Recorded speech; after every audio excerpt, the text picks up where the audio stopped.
Abra sua Bíblia, por favor, em Lucas capítulo 10. Lucas capítulo 10, nós vamos ler a partir do verso 25. Já há algum tempo, nas celebrações da noite, nós temos um convite, uma convocação a você. Viva a provisão.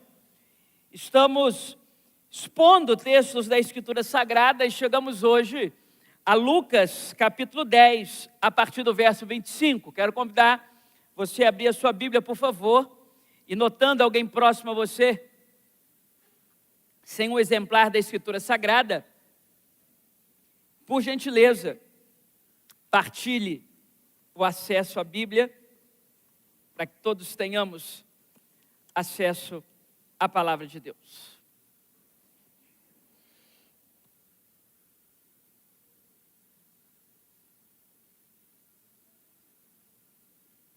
Todos achamos? Lucas capítulo 10, a partir do versículo 25, diz assim: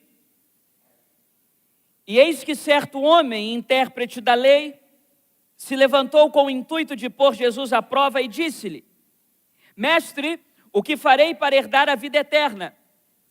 Então Jesus lhe perguntou: O que está escrito na lei? Como interpretas?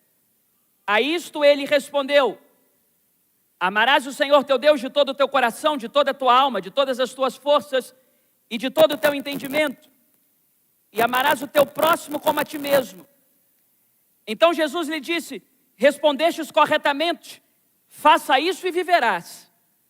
Ele, porém, querendo justificar-se, perguntou para Jesus: Quem é o meu próximo? Jesus prosseguiu dizendo: Certo homem descia de Jerusalém para Jericó e veio a cair nas mãos de salteadores, os quais, depois de muito lhe roubarem e lhe causarem muitos ferimentos, retiraram-se, deixando-o semi-morto. Casualmente descia um sacerdote por aquele mesmo caminho e, vendo-o, passou de largo.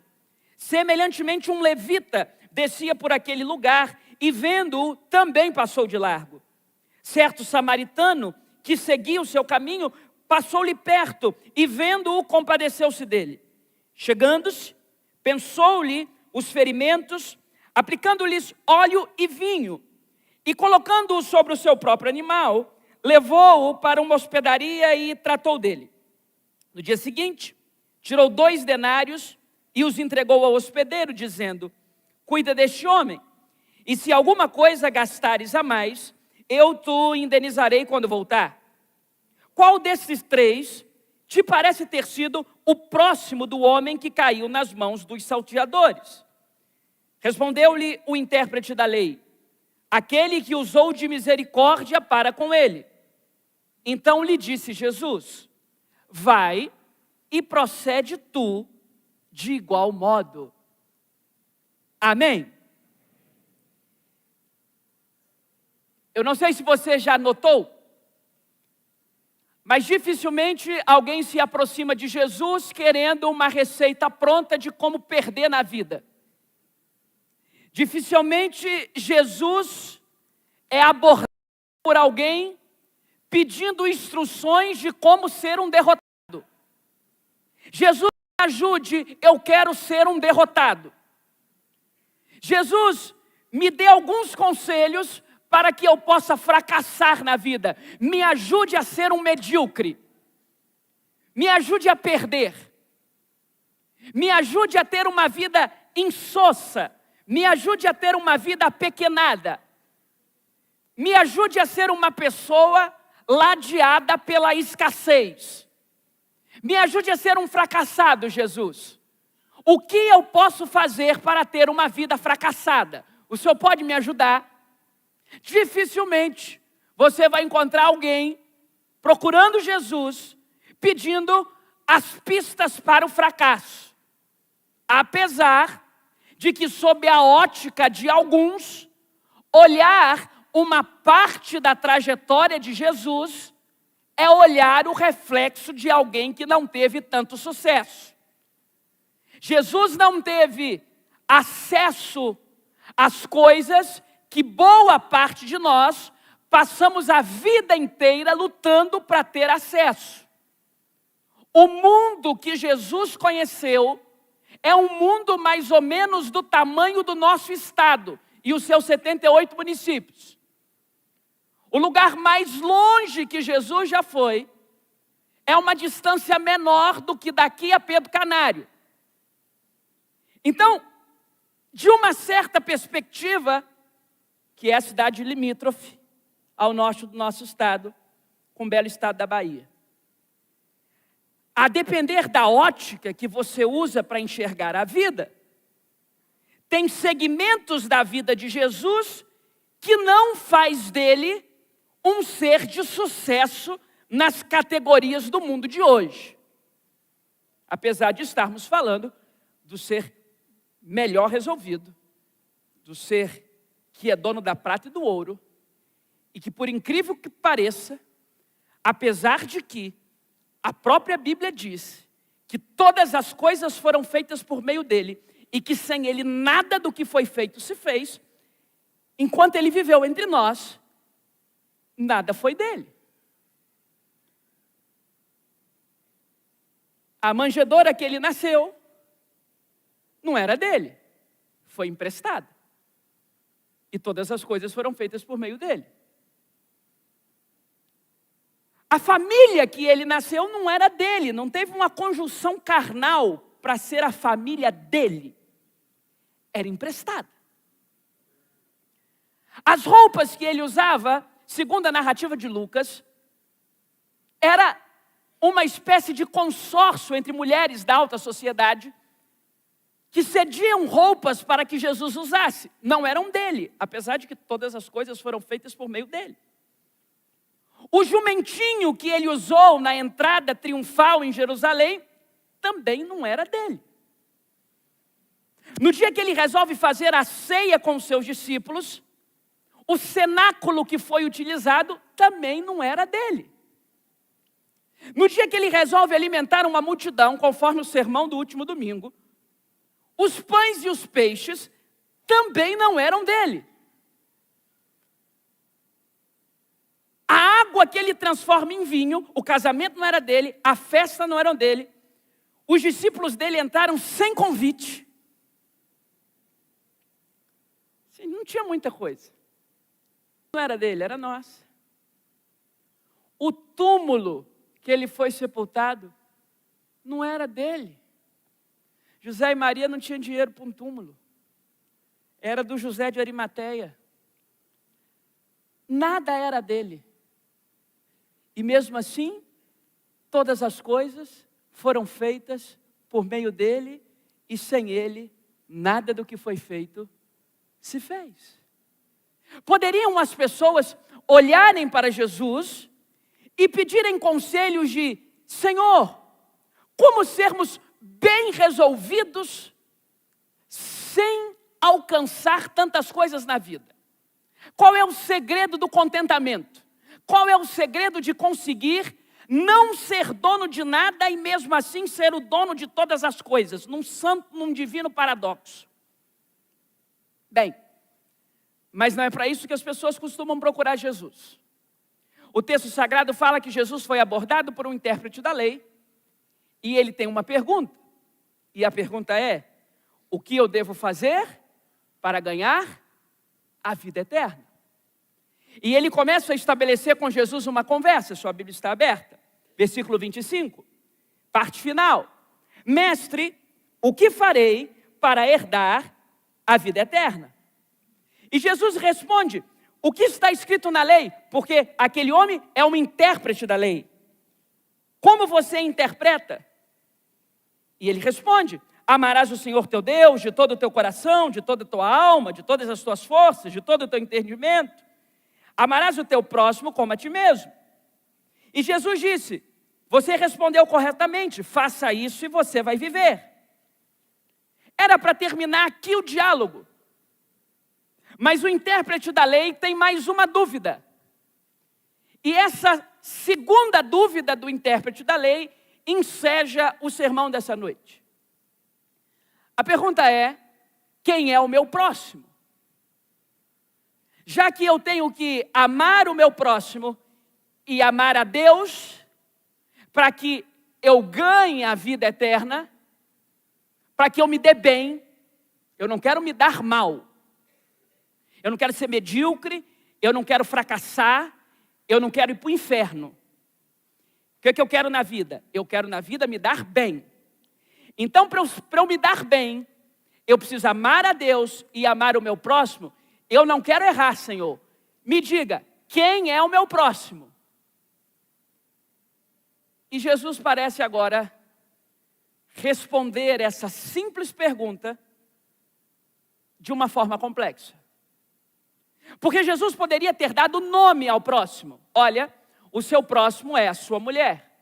Olha, o seu próximo é o seu filho. Olha, o seu próximo é o seu vizinho. Olha, o seu próximo é o seu irmão da sinagoga. Olha, o seu próximo é fulano, ciclano, beltrano.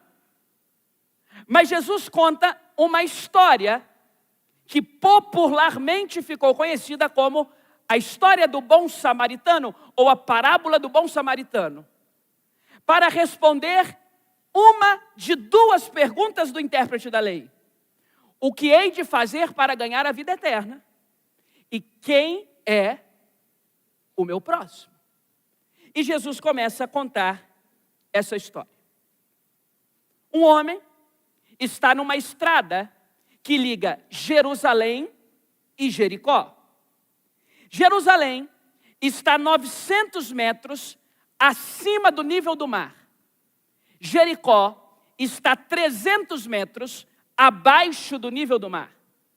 Portanto, se há uma estrada que liga uma cidade que está a 900 metros acima do mar com uma cidade que está a 300 metros abaixo do nível do mar, essa é uma estrada totalmente íngreme.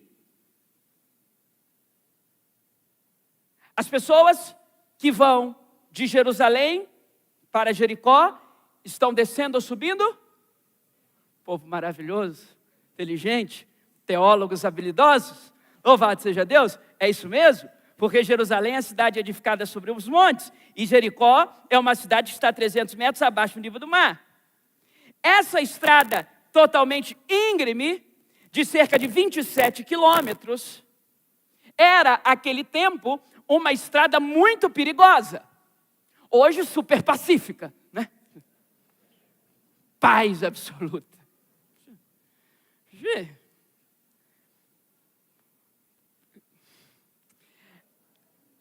É porque naquele tempo, o problema era a bandidagem, os salteadores.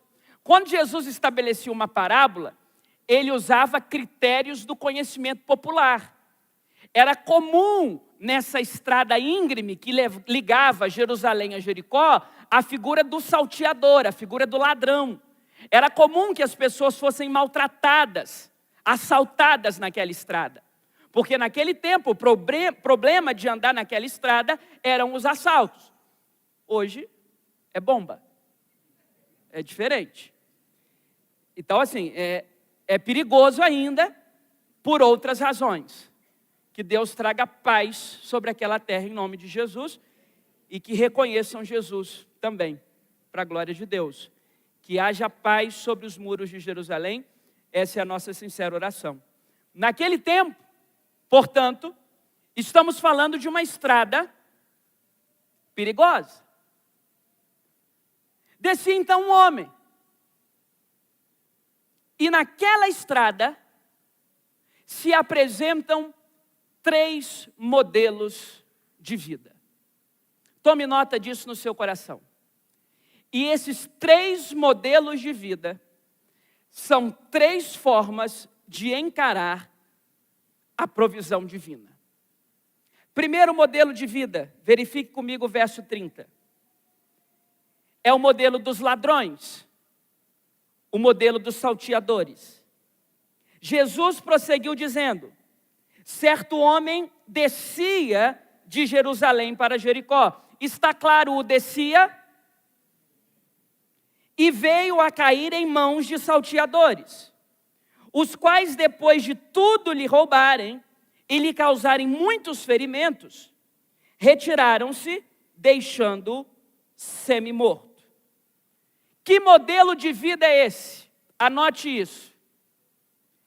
É gente que olha e diz assim: o que é teu é meu. O que é teu é meu. É isso que o salteador disse para a vítima: o que é teu é meu. Que modelo de vida é esse? É o modelo do sugador. É gente que aparece na estrada da nossa vida para sugar o que é nosso, para subtrair a nossa força, para subtrair o nosso ânimo, para subtrair os nossos recursos, para subtrair a nossa alegria. O primeiro modelo de vida que essa fala de Jesus nos apresenta é o modelo do sugador, do ladrão, do salteador, que olha para nós e diz: o que é teu, na verdade é meu. É gente que chega de mansinho, falando o que você quer ouvir, conquistando a sua confiança, e daí a pouco faz uma arruaça na sua vida, nas suas emoções e na sua família. Gente que te agride, se não na agressão física, na agressão psicológica. Gente que te suga. Gente que depois de 5 minutos de conversa, parece que algo dentro de você morreu. Esse é o primeiro modelo de vida. O viajante está descendo, e tem gente que olha para ele e diz: o que é teu, na verdade é meu, e eu vou pegar para mim. E não basta eu pegar para mim, porque se fosse apenas um assalto, me dá o que é seu. Não, eu quero ver você caído. Eu quero derrubar você. Diz o texto que o salteador não apenas subtraiu os bens do viajante, machucou o viajante, a ponto de o final do versículo dizer que ele ficou quase morto, ou semi-morto. Ele apanhou, ele foi violentado, ele foi agredido.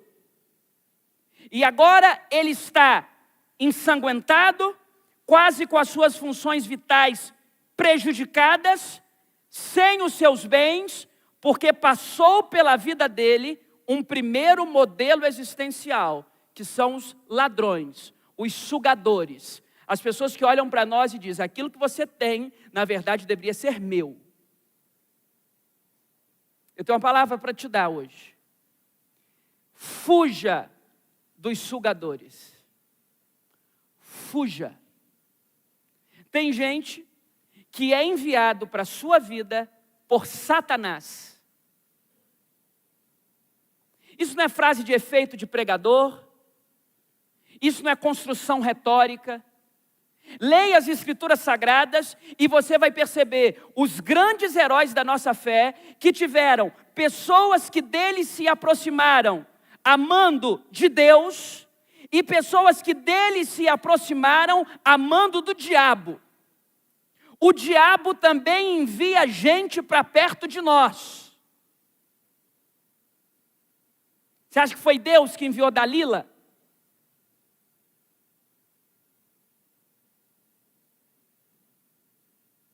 Não, não, o diabo também envia gente. O diabo também coloca gente perto de nós. O diabo também adiciona contatos na nossa lista telefônica. O diabo também faz cruzamento de caminhos.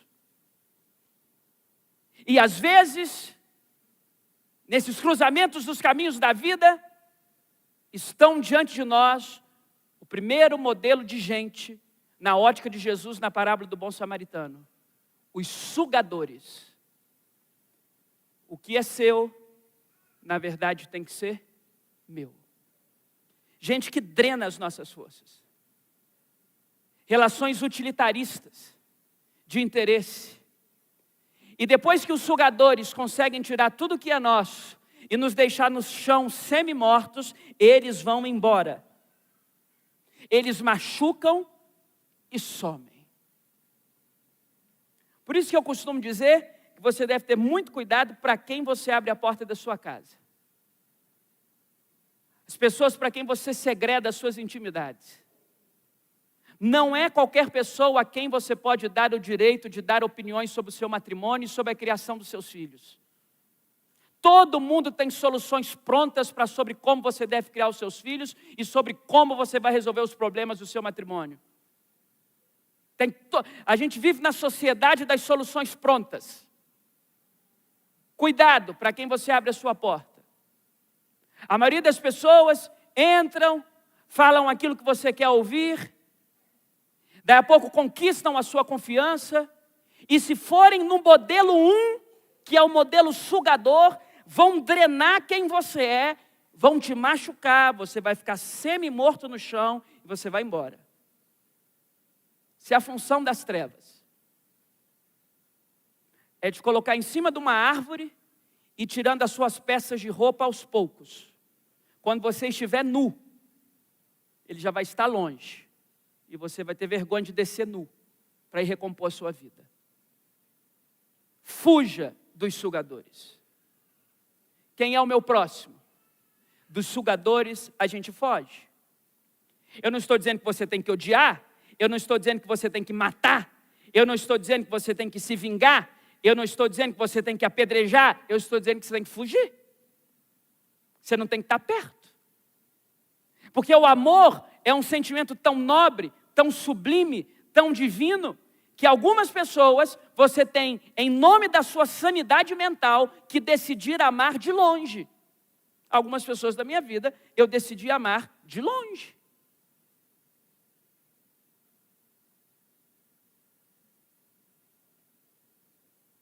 Quem é o meu próximo? Não é um salteador. Um salteador não é o meu próximo. É o que Jesus está dizendo na parábola. Um salteador não pode ser o meu próximo. Um salteador fez-me semi-morto. Cuidado. E a minha oração é que ainda neste ano e para o ano que vem, o Espírito Santo te oriente a se livrar dos salteadores. Que o Espírito Santo te dê discernimento espiritual para sair dos laços de morte que te cercam. Porque coisa destrutiva é viver em laços de opressão, de salteadores, sugadores, ladrões da alegria.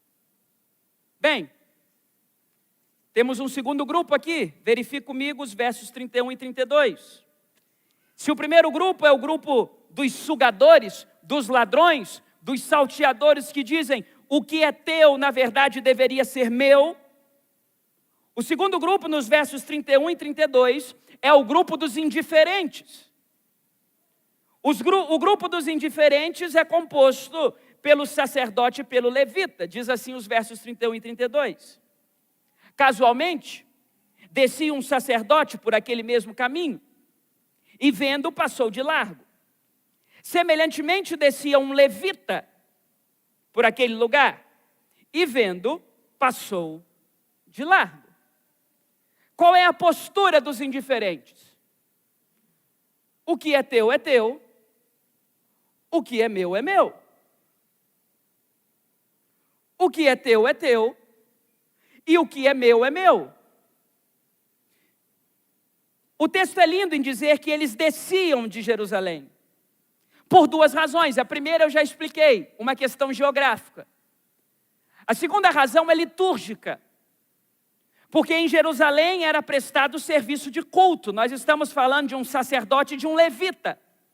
Gente que trabalhava no serviço de culto. Gente que trabalhava no funcionamento da causa religiosa. Portanto, eles estavam descendo de Jerusalém depois de prestarem um grande culto a Deus. Então, depois de prestarem um culto a Deus, depois de se concentrarem no Altíssimo, depois de lerem a palavra, depois de cantarem louvores, depois de prestarem sacrifícios de holocausto, eles descem. E vem aquele viajante ensanguentado, semi-morto, às margens da vida. E passam de largo. Qual é o segundo grupo? O grupo dos indiferentes. O que é teu, e o que é meu, é meu. São pessoas que conseguem sair do ambiente do encontro com Deus, sair do ambiente da partilha comunitária, sair do ambiente da concentração das coisas boas e encontrar o seu próximo ensanguentado na calçada e passar indiferentemente. Porque o que é teu, e o que é meu, e cada um com seus problemas. Porque a gente já tem tanto problema na vida, né, meu irmão? Quem aqui não tem problema? Fala para mim. Só se você é herdeiro, profissão herdeiro. Coisa maravilhosa, linda. Todo mundo tem problema, irmão. Todo mundo aqui luta com dificuldade. Tem ninguém com a vida pronta, não. E se você está por cima da carne seca, pode ter um revertério, o dólar já passou de R$6. E com fé bate 7. Então é o seguinte, a vida dá capote. Está todo mundo com problema. Tem ninguém sem problema nesse auditório aqui.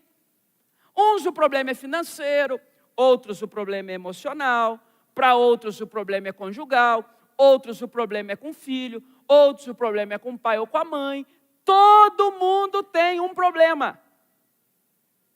Eu desconheço um ser humano sem problema. Então, a gente faz um grande combinado.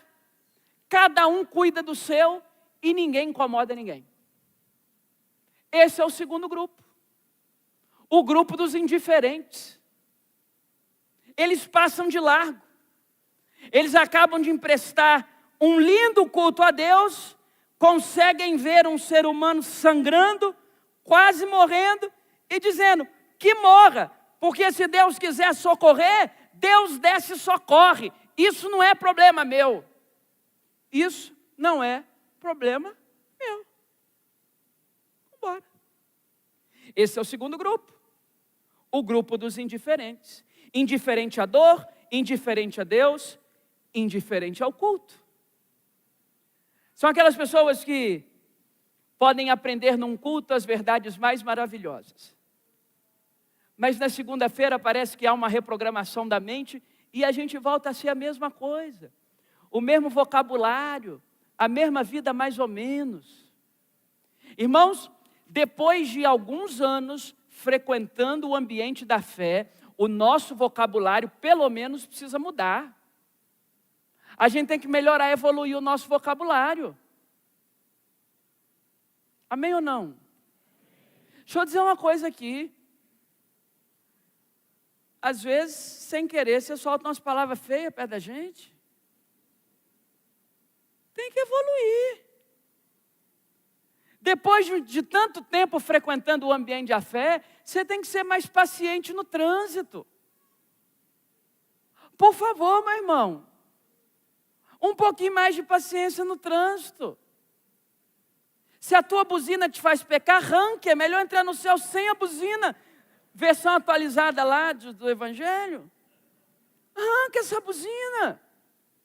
Está entendendo? Arranque esse dedo. Arranca a língua. Não, vai ser a maior carnificina da história. Arranca, pede a misericórdia do Senhor e vamos para frente. Meu Deus do céu, tenha misericórdia da gente. Tem que avançar. Aquilo que nós presenciamos da fé tem que ter conexão com a vida real, senão é um negócio muito teórico. Senão é um negócio muito teórico. Senão é um abastecimento muito teórico de vir aqui. Não. Amanhã a gente precisa ser uma versão melhorada de si mesmo. com temperamento melhor, com caráter mais aprumado, mais resiliente, com um olho melhor domesticado, com os impulsos mais controlados, com as compulsões mais submetidas ao Espírito Santo. É isso aí, meu irmão, vencendo a carne. Porque senão, a gente desce de um culto e ficou por isso mesmo. O que é seu, o que é meu, e cada um com seu cada qual. Terceiro modelo. Repare comigo agora, a partir do verso 33. O modelo da provisão, que é o modelo do samaritano. Certo samaritano, que seguia o seu caminho, passou perto e vendo, compadeceu-se dele.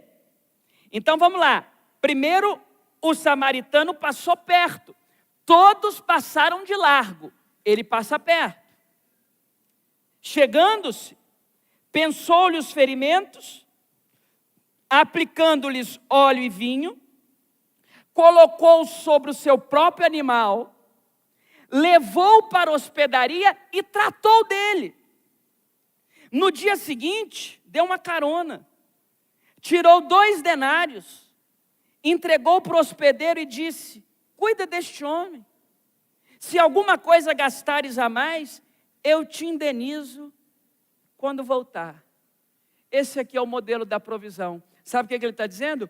O que é meu é teu. O modelo 1 do sugador diz assim: aquilo que é teu deveria ser meu. O modelo 2 do indiferente diz assim: o que é seu, o que é meu é meu. O modelo 3, que é o do próspero, que é o modelo da provisão do samaritano, diz assim: o que é meu está pronto a ser repartido e multiplicado. Agora vocês passam a entender quem é gente que prospera à luz do Evangelho. Está aqui, ó. Presta atenção, porque esse ano ainda dá para você prosperar à luz do Evangelho. A resposta está aqui. Primeiro, ele passa perto, verso 33. Ele não está alheio a um conceito grego, que é o conceito de patos, paixão. Quando você é afetado por algo, quando você é mexido por algo. Portanto, antipatia é quando você tem uma paixão contrária. Então, o ladrão, o grupo 1, ele tem antipatia, paixão contrária. Apatia é o grupo 2, o grupo do indiferente. Apatos, quando não há paixão, apatia.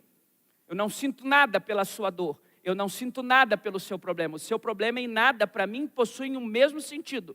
Você e nada, para mim, são sinônimos. E a empatia é quando o outro mexe comigo. É o caso do samaritano. Empatia.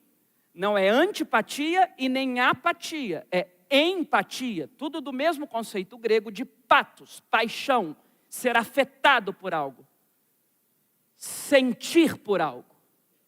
Tem gente que sente contrário, tem gente que não sente e tem gente que sente a favor de.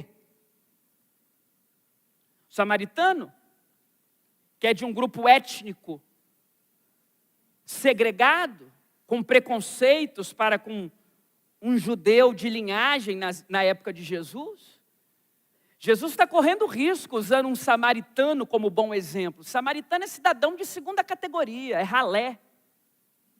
Samaritano não é bom exemplo para coisa nenhuma. Lembra da mulher samaritana de João 4, falando: Jesus, você sendo judeu, o senhor sendo judeu, vem trocar e conversa comigo? Não bate. Não.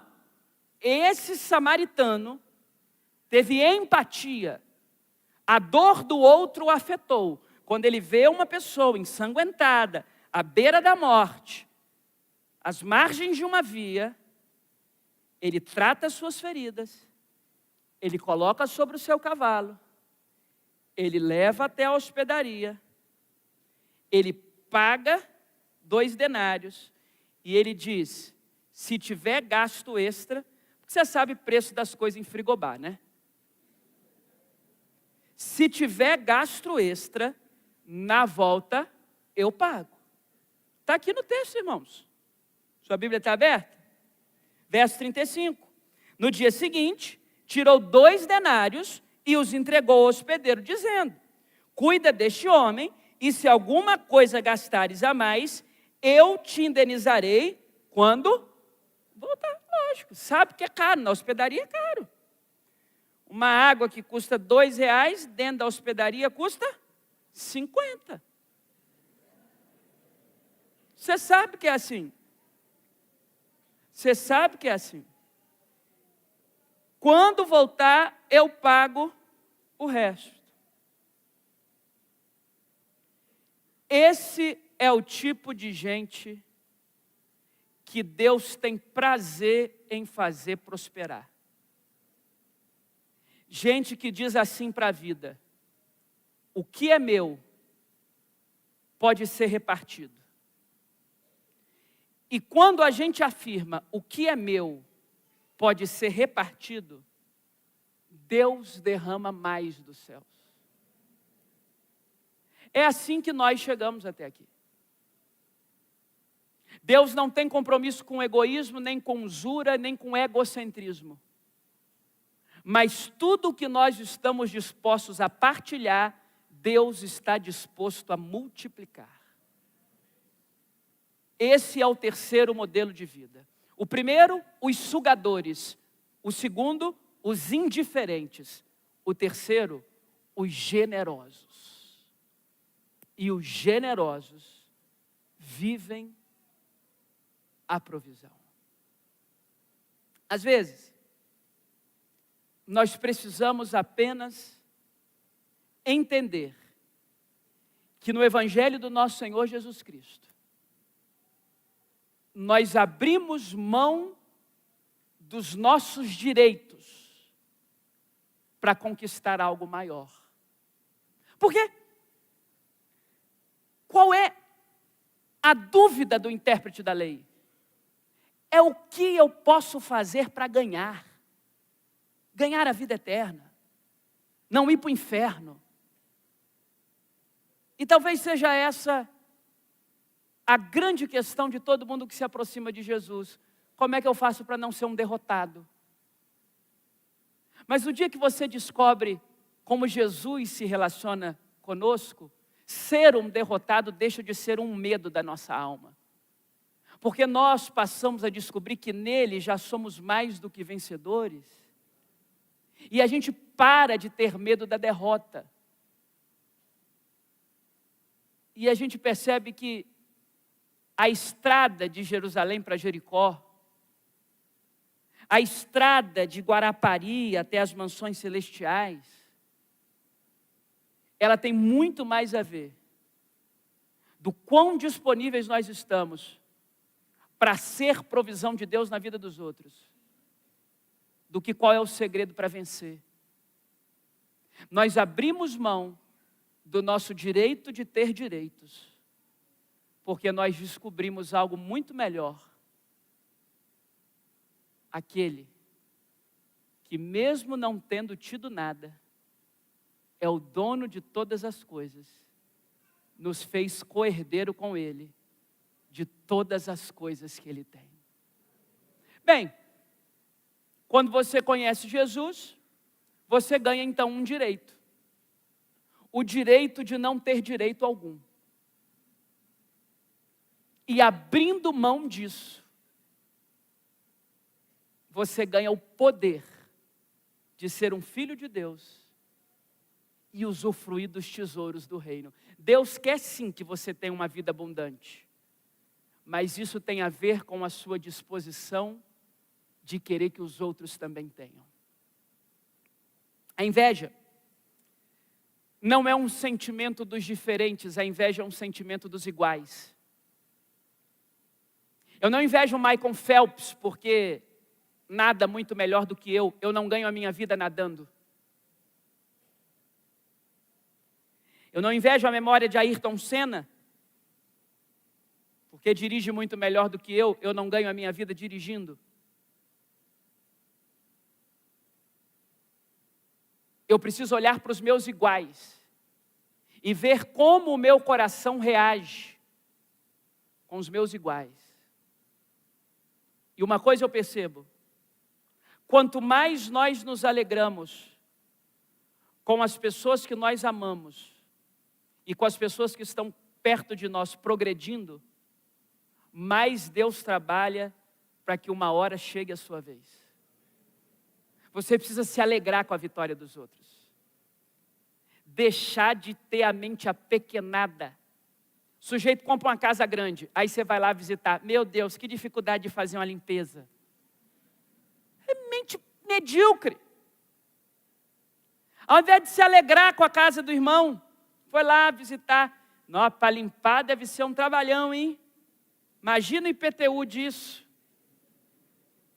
Tem que se alegrar com a vitória do outro. Se alegrar. Aí o seu irmão troca de carro, mas esse carro bebe, hein? Vai ter que ser sócio do posto. Cabeça ruim. Cabeça de gente que não vai prosperar no reino. Estou falando do reino, não estou falando essas coisas que vocês assistem no YouTube, não. Estou falando do reino de Deus.